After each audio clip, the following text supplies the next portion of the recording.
If you're going to cuss somebody out the way Shay cussed out Iyanla, please make sure you have enough decency to make sure your teeth are white and your breath don't stink. Get some of this Lucida before you cuss they ass out. It's charcoal activated toothpaste that'll make sure your pearly whites look just right for when people take a picture and a video of your ass acting a damn fool, going off on folks. Drop that in the description box. Click this link to get you your Lucida so your teeth will be nice and right for the fight.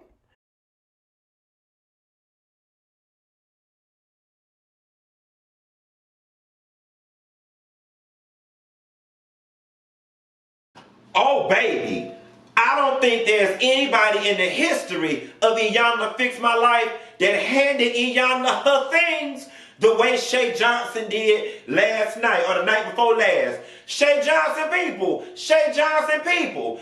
I hope Shay had a praying grandmama, because everybody know Iyanla is Jesus' secretary, and her ass going to hell for cussing that lady out the way she did, talking about bleep your effing process. Well, child, y'all want to talk about it? I hope we don't go to hell for talking about it, but here you go.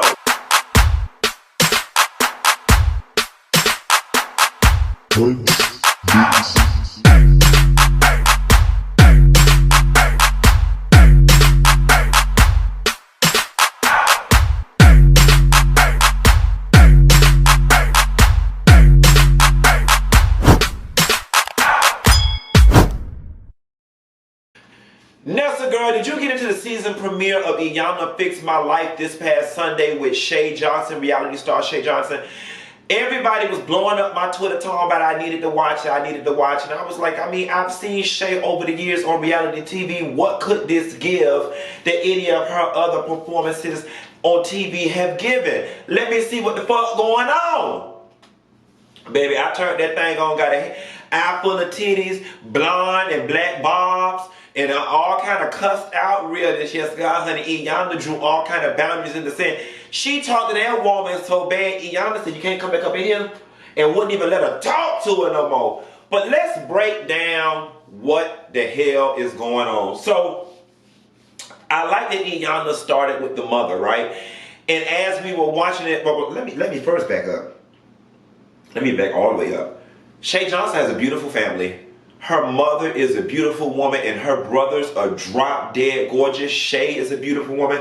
They all look really good. And despite whatever they were on the show for and whatever hurt and shortcomings they all may have, I must give her parents credit and say that they did do a pretty good job with their children. The oldest brother is a doctor. Shay is a successful reality TV star and businesswoman. And MJ is an artist who hasn't yet found complete stardom from his talent, but he's a very talented young man who is definitely on his way. So to the mom, despite the fact that they did reveal that they had some issues and she did some things wrong, as all parents will, and all children are wounded in some degree or another from their upbringing, that mama did a damn good job with her children. Now, speaking of that, you know, it was very... This episode of Iyanla highlighted to me how we as people have the ability to tell ourselves what we want to hear and make ourselves believe what we want to believe when we don't want to hear what somebody's telling us, or when something that somebody's telling us makes us uncomfortable. Iyanla starts out by asking Shay's mom, you know, what's going on, and Shay's mom instantly, I have issues with my daughter, I'm cool with my sons. Iyanla says, well, you know, your sons may have some issues too, are you aware of that? And she was like, no, she was shocked.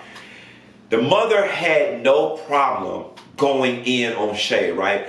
I found it very heartbreaking. The mother's whole energy and tone changed when it came to Shay. It felt honestly like she despised her daughter and worshiped the ground that her sons walked on. And that was some of the energy that Shay spoke about on this show.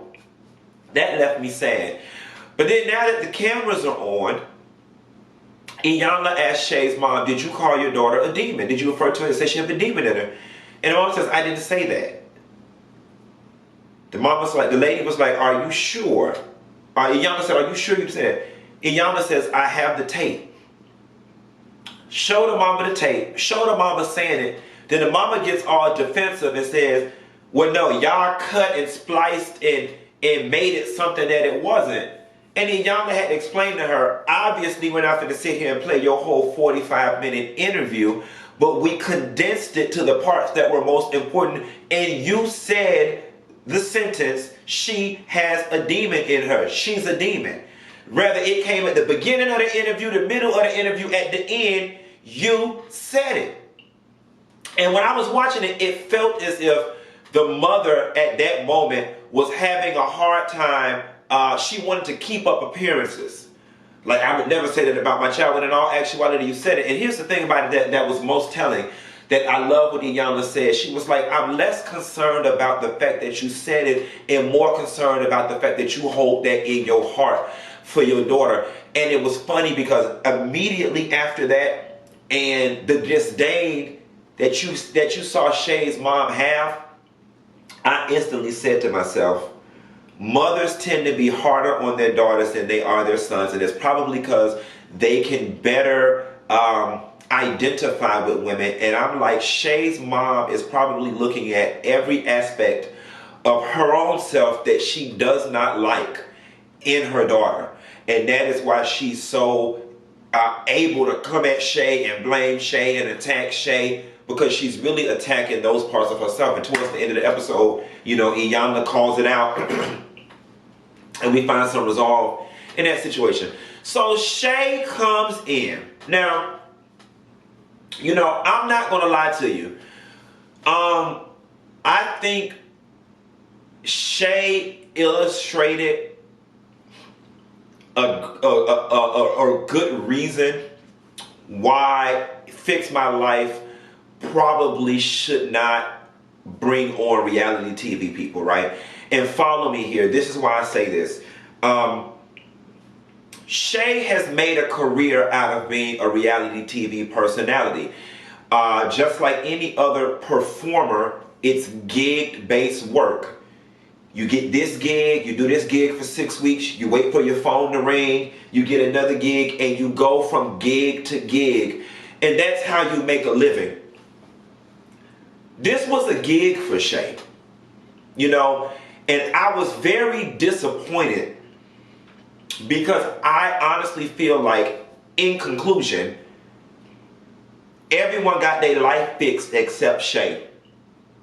I think the last 3 minutes of the episode, a couple bricks of the wall began to get broken down, but Shay was not there for the process.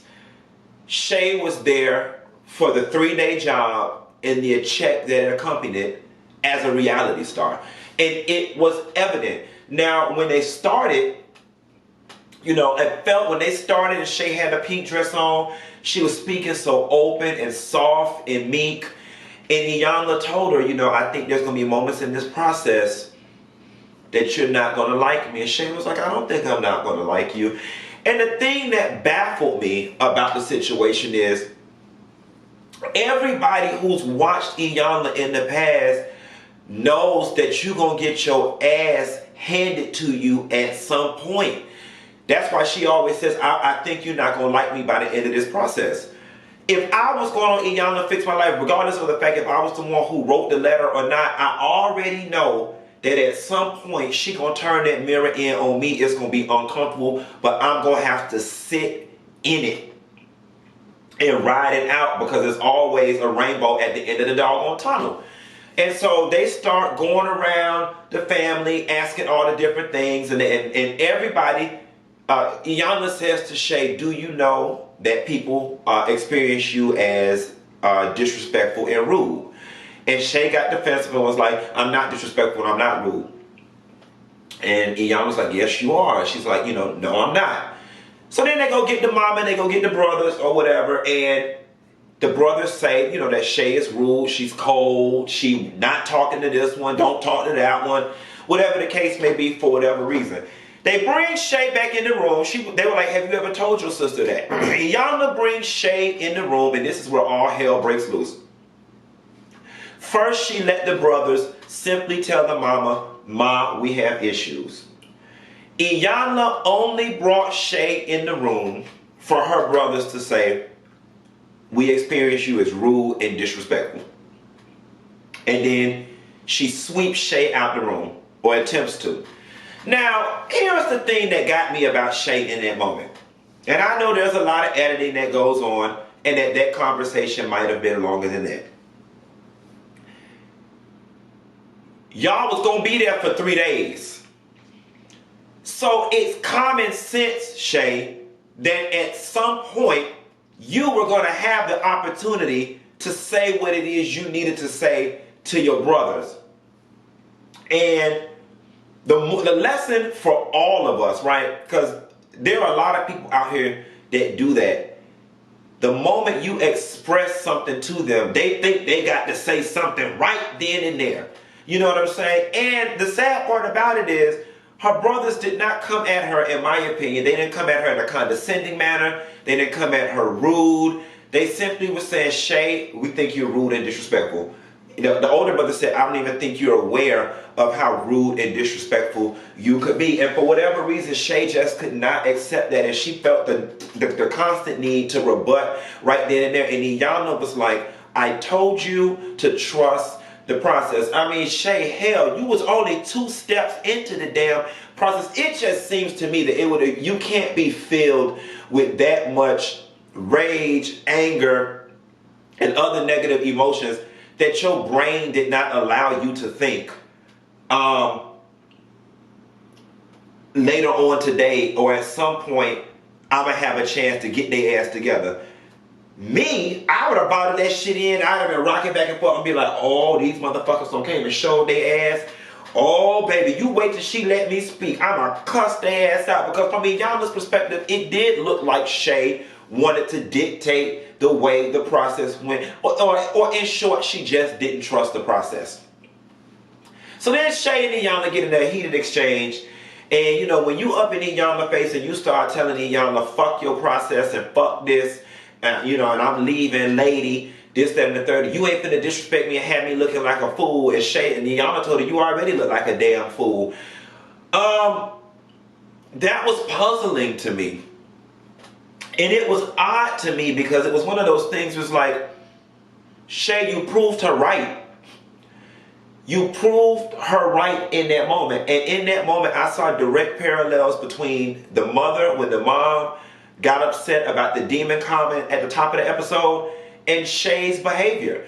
You know, the other thing that's baffling to me is, I know good and goddamn well you don't get your whole check if you don't complete all the days of filming.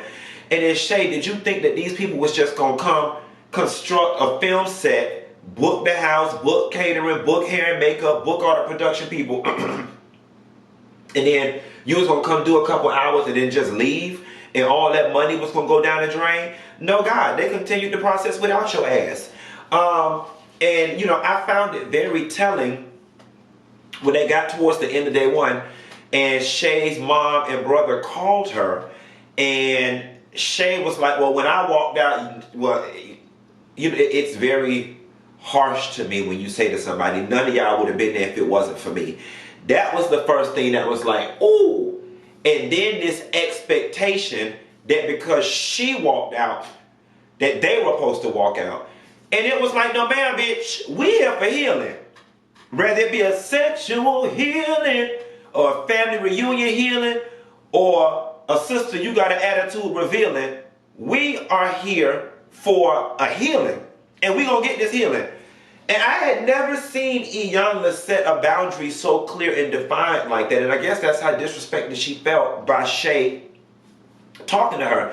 But it was funny because as we begin to go on and on and on, and we learned more, it all began to make sense. And I've always said, you know, you have to look past people's behavior sometime and understand that something happened to that person that made them that way. Nobody wakes up and says, "I'm going to be an asshole today." Nobody wakes up and says, "I'm going to terrorize society and everybody around me today." things happen to people that make them cold, make them blinded by reality, make them extra hard to protect themselves, so on and so forth. Now, you know, the story that her sons have is the story that so many black men have in relation to their moms. I'm one of them. You know, my parents divorced when I was 2 months old. My mother was a single mother, and I saw a lot of parallels between my mom and Shay. The reality of the situation is there was no time. There was no time and place for me to show you any affection and excess love, because bitch, I'm trying to keep food on the table and the lights on, and I gotta work.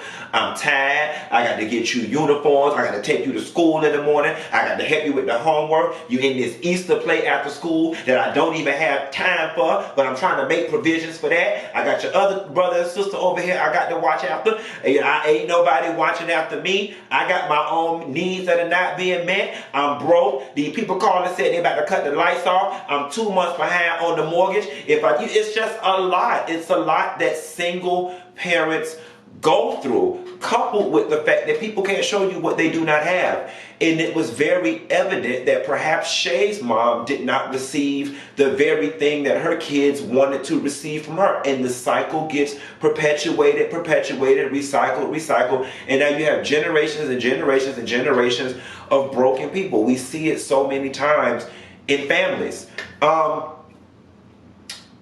When she sat down with MJ and Dr. Joey, the older brother, and they started talking about just their own experiences, we didn't realize how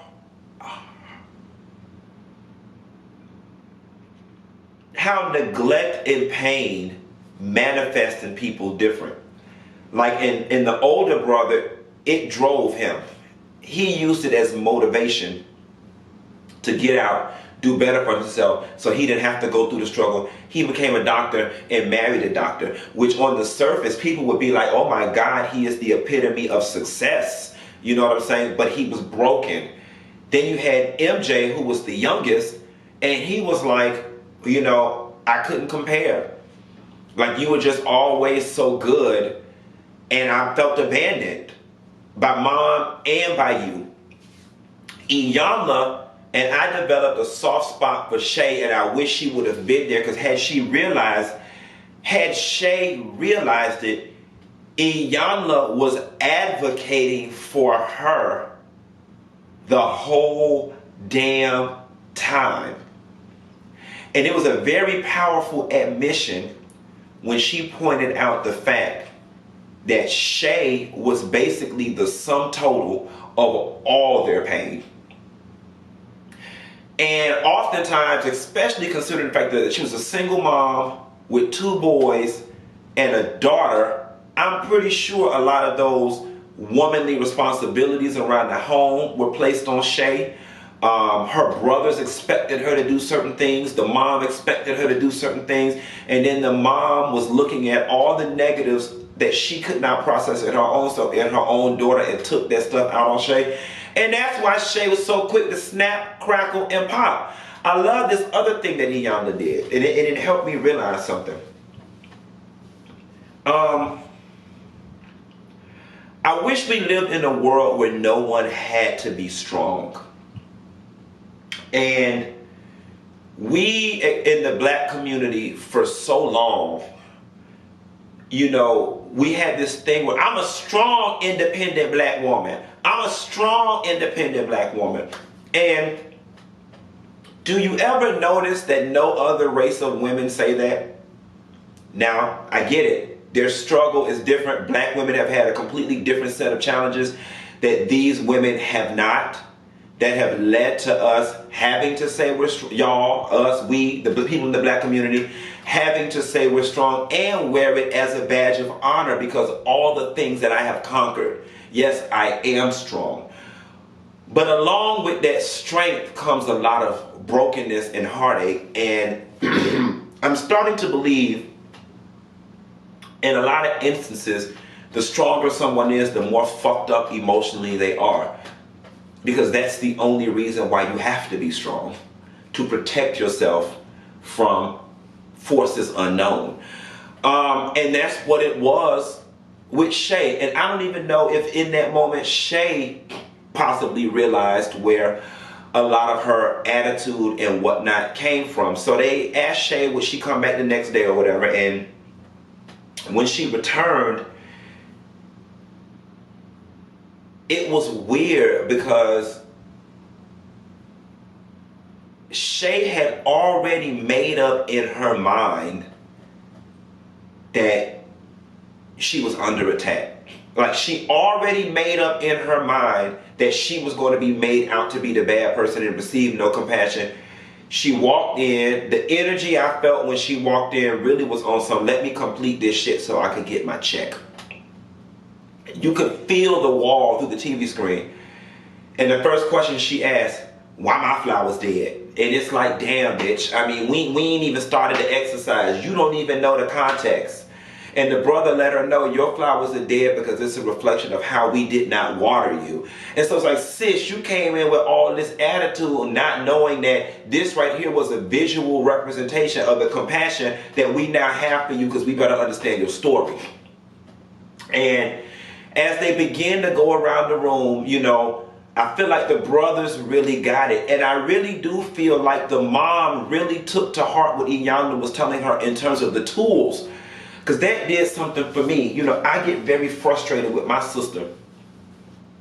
And I come at her sometimes, you know, you got a baby to worry about. You need to be doing this. I can't believe you ain't worried about X, Y, da, da, da, da, da, da. And you know what? And it made me realize I can't keep coming at her like that. Number one, it's not getting anything accomplished. She's still doing the same old damn shit. So obviously my words are falling on deaf ears. Or maybe they aren't, but that's just not what she needs from me. And so it made me, and I hope it makes some of y'all reevaluate your approach. Because the way she gave that mother the tools, you're still saying the same thing, but just in a way that the person can digest it. And I always tell people the point of communication is to exchange two thoughts, and for you to convey a thought and for the other person to process and understand said thought. If you're yelling at someone, they're not receiving it and they're not processing it, then that's just a waste of your breath, because true communication has not taken place. And if the point of communication is for somebody to understand what it is you're saying, then you need to say it in such a way that they will understand so you can achieve your objective. So that being said, it helped me realize I need to do better in communicating with some of the people that I hold an authoritative role over in their lives. But we get to the end, and you know, they start going round and round and talking to Shay, and it was just, I don't know, I didn't like it. I didn't like it. I felt like it fell short, because I felt like it fell short. It fell short because Shay abandoned a large part of the process, and she really, in my opinion, did not get fully what there was to be gotten. And I'm sure there was a lot more that she needed to say, and I would have loved to have heard it. And I think it would have been healthy for the mom and the brothers to have heard it. What I'm hoping is that Shay sat back and watched the video and took an introspective look and was able to get some kind of relief and solace from the situation, and got her healing that way. And her brothers and mom continue communication. But I'm not going to lie to you, I strongly doubt it. You know, I look at Fix My Life sometimes, and I look at those vague ass sentences they write at the very end, and it leads me to believe that honestly and truthfully, oftentimes when people walk away from the Fix My Life set, they go back to their normal lives and their normal damn patterns. I mean, we all know that 3 days worth of anything is not enough to make people change. It might inspire change, but it's not enough to make people change. Oh, my throat hurts. I hope I ain't got the COVID. You know, something else that was powerful was Joey and his wife. I love the wife, Dr. Brandy. I love that she seems so sweet. I never realized to the extent in which I did watching this episode how one's relationship with their parents can affect their marriage. And I think a lot of women saw themselves in Brandy when she spoke about you leave all these responsibilities on me, and you have to be the center and the focus. And in order for you to be the center and the focus, I have to be made small. And I'm tired of that. And you know, basically, why can't we both share the spotlight? I have needs that are not being met, and it's just weird because I think a lot of the ways that we indoctrinate women, especially in the African community, is that they have to serve the man, and they have to serve the family, and they have to be superwoman, which is another vestige of slavery. I mean, black women did have to be superwoman. They had to hold everything together while the man was under attack. One of those things that our community still has not healed from, but it was very telling and profound. And I love that exercise Iyanla had Joey did when he kneeled at her feet. But I also love that Brandy was realistic enough to not get so caught on her emotions and think that all was forgiven and all was fixed. And she was like, wow, I think your intentions are good. These intentions have to be backed by actions. I feel like Joey got it. I really do feel like Joey got it. I honestly feel like Joey and MJ were the two people who got the most out of this process, followed by the mom, who I think Shay's mom is just exquisite. Like, I really enjoyed everything about her, and I love that she was brave enough to take a breath and just let the process do what it did. Shay, you learned a lot from your mom in terms of her hustle, and you gave her credit for that, and some of her bad ways too. You know, moving forward, I would hope that you would, when it comes to your emotional safety, learn from some of her bravery. Because it was very brave for your mom to give up who she was to do it differently. And that's when the healing came. This was a really good episode. I hate that Shay will go down in history, you know, more reality TV, for being the lady who cussed out Iyanla Van Zant. And I like Shay a lot. You know, I talk to Shay from time to time, run into her from time to time. I just wish it would have went down different, sis. I do. Now, somebody told me that Shay did do a live addressing the Iyanla situation. I haven't seen it yet, and I purposely chose not to watch it before doing this video because I wanted this exchange to be purely about the episode without outside stuff. I'll watch the live, and then if I need to come up and do a correction and do another video addressing all of that, I will. But that's what I got on that, y'all. I'm finna get in here and watch The Real Housewives of Potomac as I find ways to occupy my Tuesday and not let it be overran by election shit. I might go shop and go to Bal Harbor and buy a whole bunch of other shit I don't need. We'll see. I'll call y'all back. Bye.